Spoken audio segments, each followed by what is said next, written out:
Welcome to మోసో TV. బులెటిన్ల ముందుగా హెడ్లైన్స్.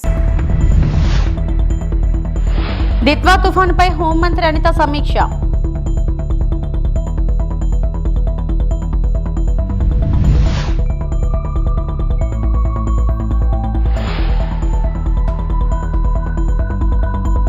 కేజీహెచ్లో అగ్ని ప్రమాదం.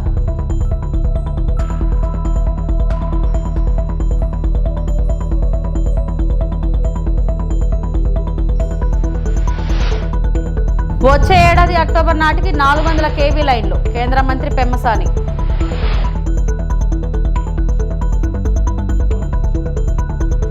నైరుతి బంగాళాఖాతంలో దిత్వా తుఫాను నేపథ్యంలో విపత్తుల నిర్వహణ సంస్థ కార్యాలయంలో హోం విపత్తుల నిర్వహణ సంస్థ మంత్రి వంగలపూడి అనిత ఈ రోజు సమీక్ష నిర్వహించారు. తుఫాను తీవ్రతను బట్టి ఎప్పటికప్పుడు అంచనా వేసి ప్రభావిత జిల్లాలను అలర్ట్ చేయాలని అధికారులను ఆదేశించారు. సహాయక చర్యలకు ఎన్డీఆర్ఎఫ్, ఎస్డీఆర్ఎఫ్ బృందాలను పంపించాలన్నారు. రేపు, ఎల్లుండు ప్రకాశం, నెల్లూరు, శ్రీ సత్యసాయి, కడప, అన్నమయ్య, చిత్తూరు, తిరుపతి జిల్లాల్లో అక్కడక్కడ భారీ వర్ష సూచన ఉందని హోంమంత్రికి అధికారులు వివరించారు. దీంతో ఆయా జిల్లాల కలెక్టర్లతో అనిత ఫోన్లో మాట్లాడారు.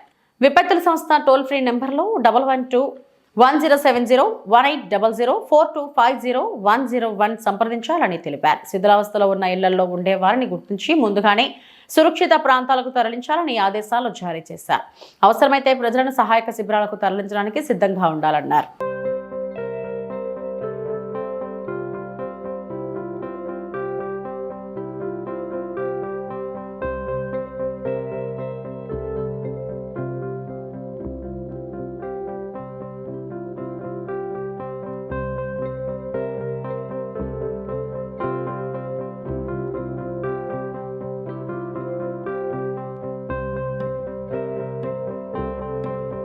రాజధాని రైతుల సమస్యల పరిష్కారంపై ప్రభుత్వం ఏర్పాటు చేసిన త్రిసభ్య కమిటీ సమావేశం ముగిసింది.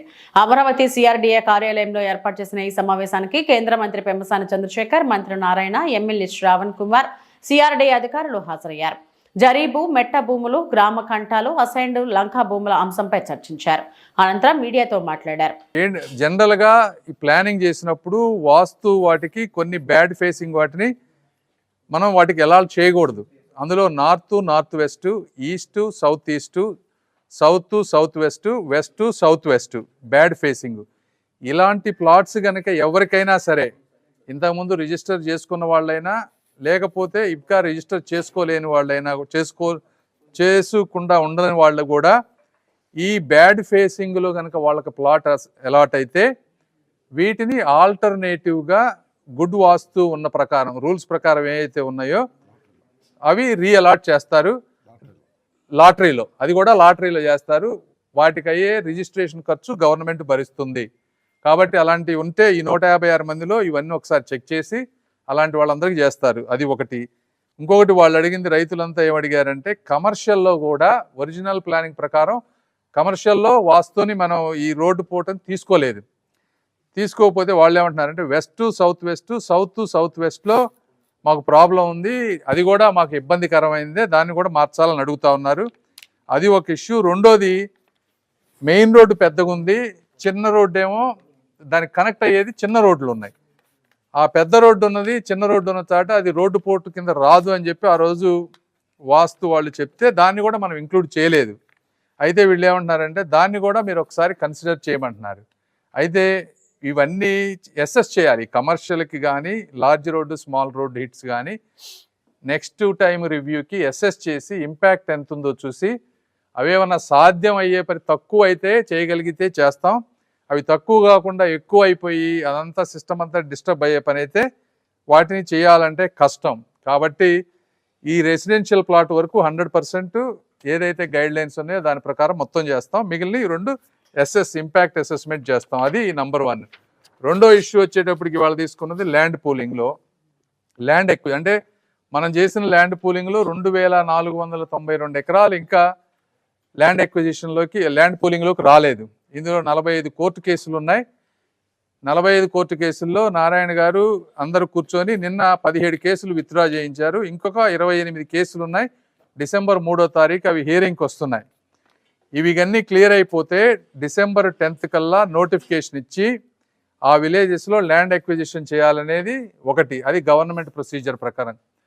గవర్నమెంట్ ప్రొసీజర్ ప్రకారం కాకుండా లోకల్గా ఉన్నటువంటి ఎమ్మెల్యే గారు కానీ నాయకులు కానీ వీరందరితో మాట్లాడి ఈ కోర్టులు ఈ గొడవలు లేకుండా ల్యాండ్ పూలింగ్లోకి ఇచ్చే విధంగా వాళ్ళు ప్రయత్నం చేస్తారు. ఇందులో ప్రాబ్లం ఏమైందంటే ఈ డిజైన్ చేసినప్పుడు చాలామందికి ఈ ల్యాండ్ కూడా గవర్నమెంట్కి వస్తుందని చెప్పి ఇందులో ప్లాట్స్ వేశారు. ఈ ప్లాట్స్ వాళ్ళు వెళ్తేనేమో రైతులు అక్కడ వాళ్ళకి లేదు కాబట్టి వాళ్ళకి ఇబ్బంది అవుతుంది. వీళ్ళకి సొల్యూషన్ ఏంటంటే చిన్న ప్లాట్స్ ఇది ఒక 3-4 నెలల్లో ఇది సాల్వ్ అవుతుంది కోర్టు ద్వారా కానీ లేకపోతే మా ప్రయత్నం ద్వారా కానీ. ఎవరైతే రైతులకు ఇక్కడ అలాట్ అయిందో ఇది మంచి ప్లేస్ కాబట్టి వాళ్ళు 3-4 నెలలు కనుక ఓపికగా ఉండగలిగితే అక్కడే ఉండండి, మేము సాల్వ్ చేసి పెడతాం. లేదు మాకు ఇమీడియట్గా వేరే దగ్గర ప్లాట్ ఇవ్వండి, మేము అమ్ముకోవాలో లేకపోతే ఇంకోటి చేయాలని అనుకుంటే ఆ విలేజ్ పక్కనున్న విలేజ్ నెంబర్ 1 అక్కడ కనుక లేకపోతే ఆ పక్క విలేజ్లో స్మాల్ ప్లాట్స్ అయితే లాటరీ ప్రకారం తీసి ఇస్తారు. ఇది ఎక్కడా కూడా డిస్క్రిషనరీగా చేయడానికి వీల్లేదు. వేరే విలేజ్లో అయినా లాటరీ ప్రకారం మాత్రమే ఇవ్వాలి. కర్నూలు జిల్లా ఎమిగ్నూరు మండలం కోటేకల్ వద్ద జరిగిన ఘోర రోడ్డు ప్రమాద ఘటనపై Emmiganur MLA doctor BV Jayanageswara Reddy తీవ్ర దిగ్భ్రాంతిని వ్యక్తం చేశారు. ప్రమాద స్థలాన్ని చేరుకుని ఘటనను స్వయంగా పర్యవేక్షించిన ఎమిగ్నూరు శాసనసభ్యులు డాక్టర్ బివి జయనాగేశ్వరరెడ్డి అక్కడి పరిస్థితులను స్థానికులతో అధికారులతో తెలుసుకున్నారు. రోడ్డు ప్రమాదంపై సంబంధిత అధికారులతో మాట్లాడి వివరాలు సేకరించిన ఎమ్మెల్యే డాక్టర్ బివి జయనాగేశ్వరరెడ్డి ప్రమాదంలో గాయపడిన వారికి తక్షణ మెరుగైన వైద్యం అందించాలని అధికారులను ఆదేశించారు. 2 కార్లు ఢీకొన్న ఈ భయానక ప్రమాదంలో ఒకే కుటుంబానికి చెందిన 2 చిన్నారులతో సహా 5గురు మృతి చెందడం ఎంతో బాధాకరమని ఎమ్మెల్యే డాక్టర్ బివి జయనాగేశ్వరరెడ్డి విచారణ వ్యక్తం చేశారు. మృతుల కుటుంబ సభ్యులకు ప్రగాఢ సానుభూతిని తెలియజేశారు.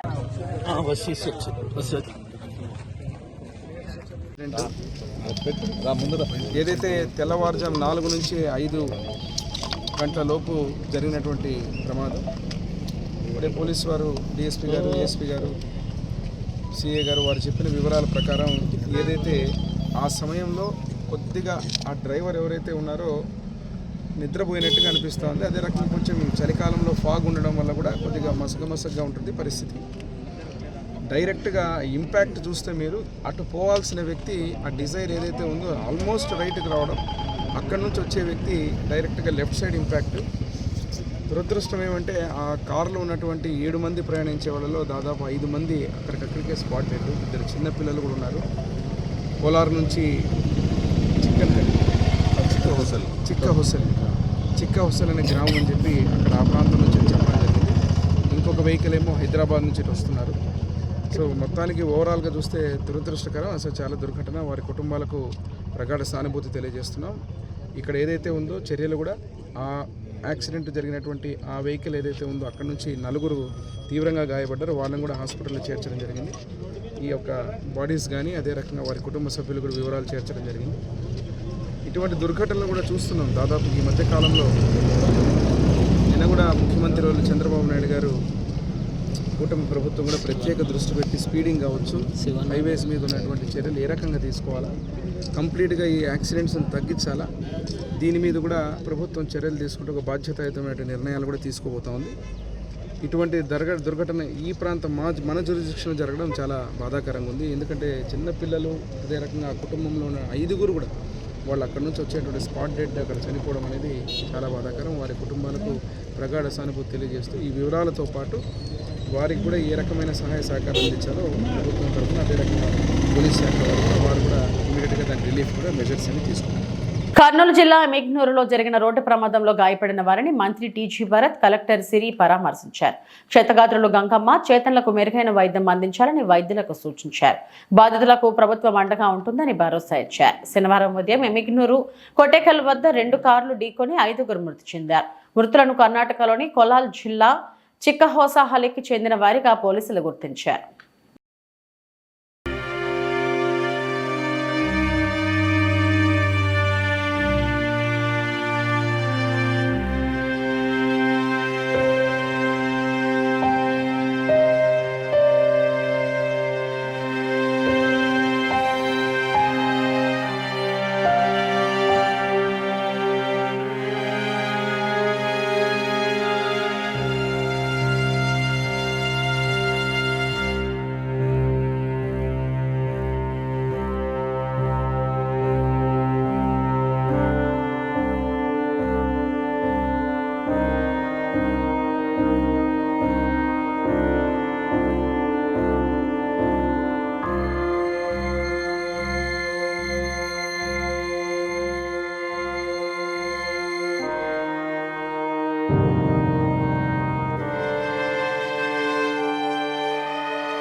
కోనేటిపల్లి మండలం అంతర్వేది శ్రీ లక్ష్మీనరసింహస్వామి వారి ఆలయంలో జిల్లా దేవాదాయ శాఖ అధికారి బి సత్యనారాయణ సనాతన ధర్మాన్ని కాపాడటానికి తిరుమల తిరుపతి దేవస్థానం శ్రీ వాణి ట్రస్ట్ లక్ష్యమని మీడియా సమక్షంలో తెలియజేశారు.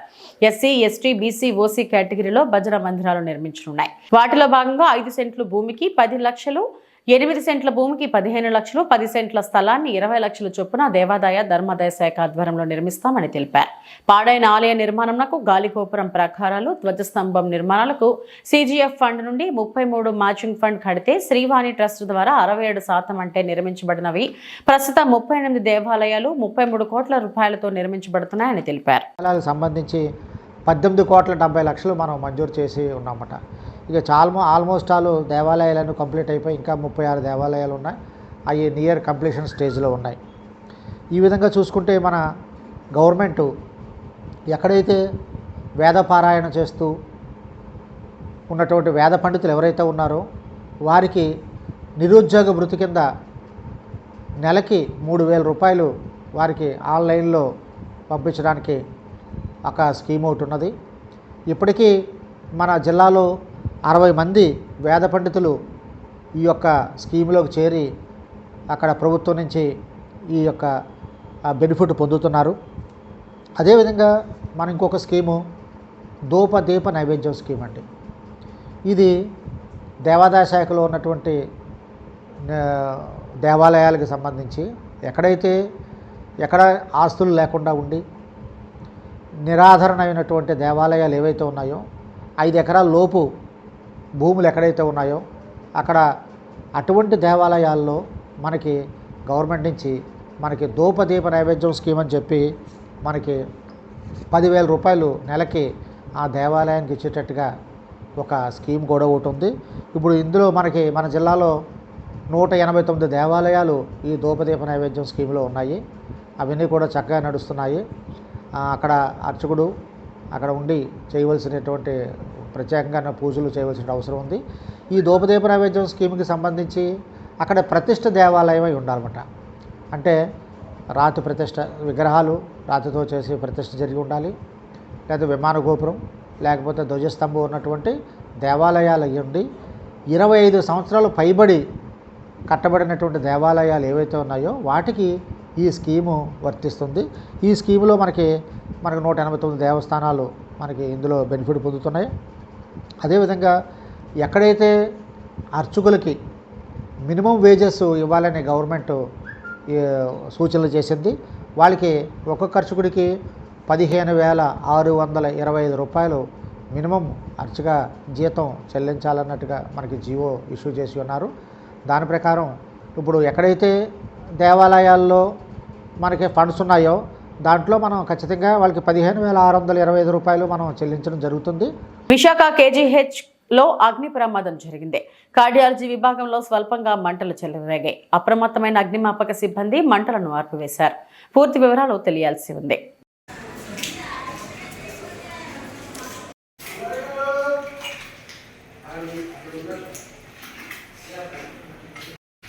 పైకి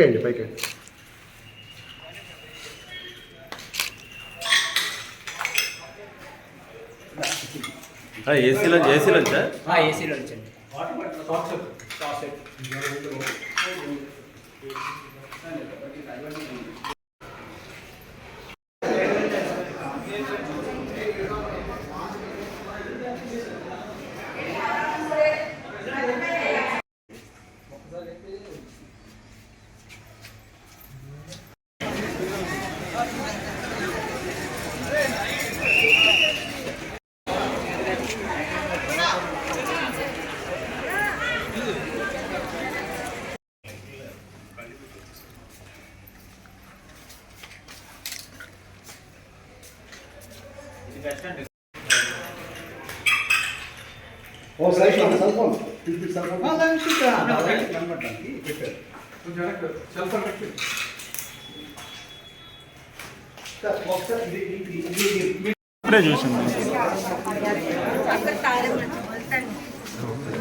రేణిగుంట మండలం ఆరుమల్లవరం గ్రామంలో శనివారం నిర్వహించిన రైతన్న నీకోసం కార్యక్రమానికి శ్రీకాళహస్తి ఎమ్మెల్యే బొజ్జల సుధీర్ రెడ్డి హాజరై ప్రత్యక్షంగా రైతులతో మాట్లాడారు.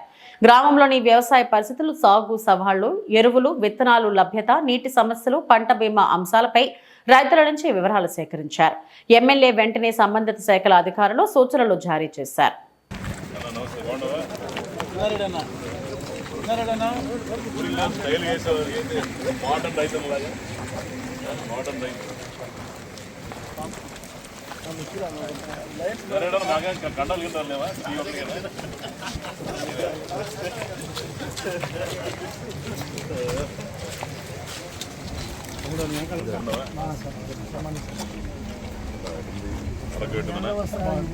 అది ఇప్పుడే చెప్తా ఉన్నాను నీళ్ళు పడి వస్తుందని.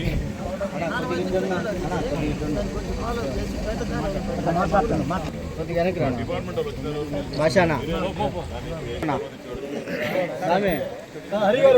మీరు ప్రభుత్వం మీద ఆనందంగా ఉందా? నేను చదవడానికి డబ్బులు ఇస్తున్నారా? ఆనందంగా ఉందా? అది రైతన్న ఇప్పుడు నీకు వచ్చిందా? డబ్బులు వచ్చిందా? ఎంత వచ్చింది? పోయిన ఎమ్మెల్యే అప్పుడు వచ్చినాడా మీ ఇంటికాడికి? ఎప్పుడన్నా ఎలక్షన్ అయిన తర్వాత రాలే. మేము కరెక్ట్గా నెల వస్తూ ఉంటాం, తిరుగుతూ ఉంటాం, అందరిని పూజ పని చేస్తాం. ఇరిగేషన్ అది కూడా మోస్ట్ ఇంపార్టెంట్.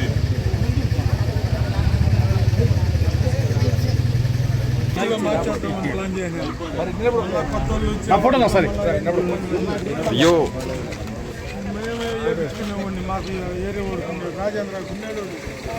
ఓకే.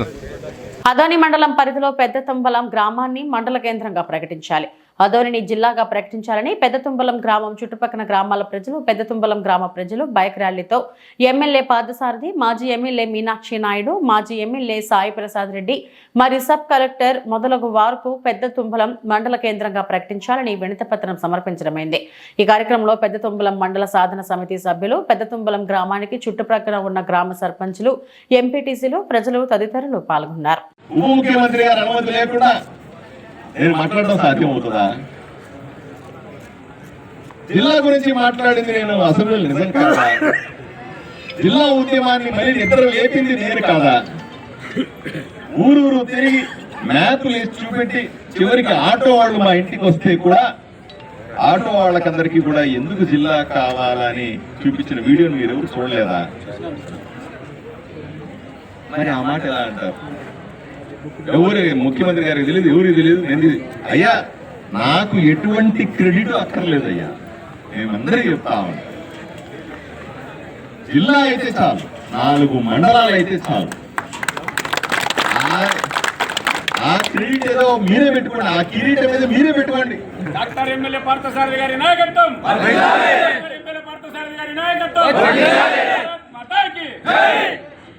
నాకు ఎటువంటి కిరీటం అక్కర్లా, ఊరిని అభివృద్ధి చేస్తే చాలు. నాకు కిరీటాలన్నీ మీరే పెట్టుకున్నాయా, పెద్ద పెద్ద దాంట్లో మీరే వేసుకున్నాయా, శాలువాలు కూడా మీరే వేసుకున్నాయా. అందరూ వచ్చి నిలబడి ఈరోజు అబద్ధాలు మాట్లాడకుండా ప్రజల పక్షాన్ని నిలబడి మాట్లాడండి. ఇదే నేను కోరుకునేది.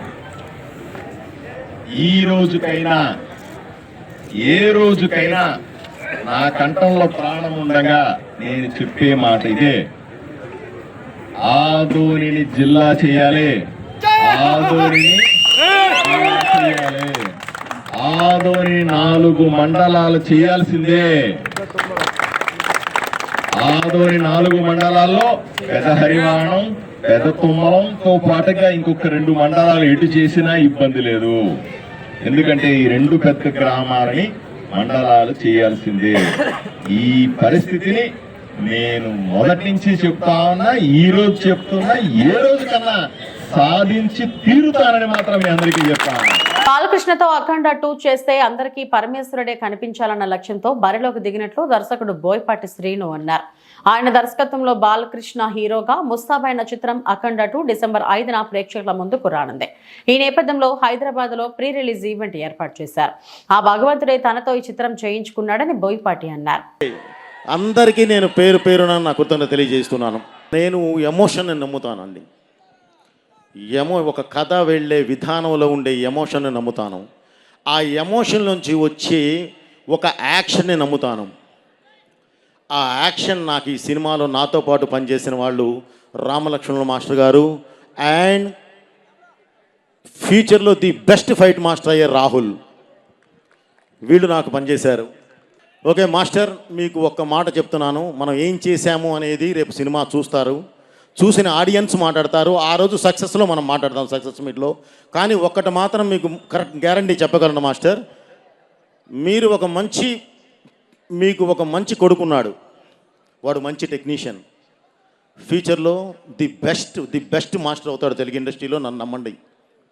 మా శంకర్ మాస్టర్ గారు ఇప్పుడు కాదు, నాకు భద్రా నుంచి నాతో పాటు ప్రతి సినిమాలోనూ పనిచేస్తూ, ప్రతి సినిమాలోనూ, ఇక నేను ఏమంటానంటే మామూలుగా అతనితో మాట్లాడేటప్పుడు నా మాస్టర్ అనను, బ్రదర్ అని పిలుస్తాను.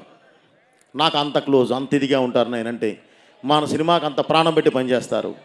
అలాగే ఈ సినిమాకి పనిచేసిన ఇంకొక మాస్టర్ మాస్ సాంగ్కి పనిచేస్తున్నారు, భాను మాస్టర్. మీకు ఐడియా ఉంది, నాకు సరైన వాళ్ళలో టైటిల్ సాంగ్ చేశాడు. ఆ తర్వాత మళ్ళీ అఖండాలో జైబాలయ్య చేశారు. ఈరోజు జాజికాయ అనే సాంగ్ చేశారు. So brother, thank you very much. మన జర్నీ ఇలాగే ఉంటుంది. మాస్టర్ శంకర్ మాస్టర్ గారు, మన జీవితంలో మన జర్నీ ఇలానే ఉండాలి, ఎప్పుడు అలానే ఉంటుంది.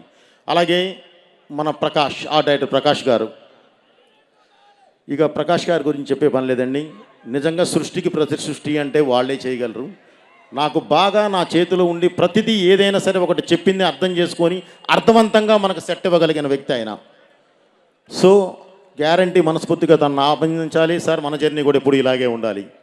అలాగే ఇందాక ఆర్టిస్టుల్లో చెప్తూ మన రచ్చరవిని మర్చిపోయాను నేను. బ్రదర్, నువ్వు ఒక అద్భుతమైన ఆర్టిస్ట్వి, అది నేను చెప్పనవసరంలో, ఇందాక ఇక్కడే నటించి చూపించావు నువ్వు అద్భుతంగా. వాళ్ళు జీవించారనుకున్నారు, ఓకే నాకు తెలుసు, కానీ నీలో ఉన్న యాక్టర్ ఎవరో. ఓకే, చాలా బాగా మాట్లాడావు.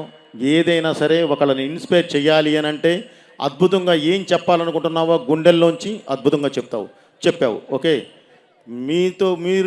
మీరు కూడా మాతో పాటు ఈ జర్నీ ఎప్పుడు అలానే కొనసాగించాలి. ఓకే, అలాగే 24 క్రాఫ్ట్స్లో ఒకటి నా కళ్ళు, అంటే నా విజన్ కరెక్ట్గా నేను ఏది తీస్తున్నానో అది చూపించే ఫ్రేమ్. 2 సౌండ్, నేను ఏది తీశానో దానికి న్యాయం చేసే సౌండ్. ఆ సౌండ్ నాకు అందించిన తమన్ గారికి మనస్ఫూర్తిగా నా కృతజ్ఞతలు తెలియజేస్తున్నాను. సార్, మన జర్నీ ఇప్పుడుది కాదు, ఎప్పటిదో సరైనోడు నుంచి మన జర్నీ ఉంది. ఈ రోజుకి మనం సక్సెస్లు కొడుతూనే ఉంటాం, ఎప్పటికీ కొడుతూనే ఉంటాం. మన జర్నీ ఆ విధంగా ఉంటుంది సార్. ఇలానే ఉండాలని చెప్పి మనస్ఫూర్తిగా కోరుకుంటున్నాను. ఇవి ఇప్పటివరకు నా బులెటిన్ అప్డేట్స్. నమస్తే.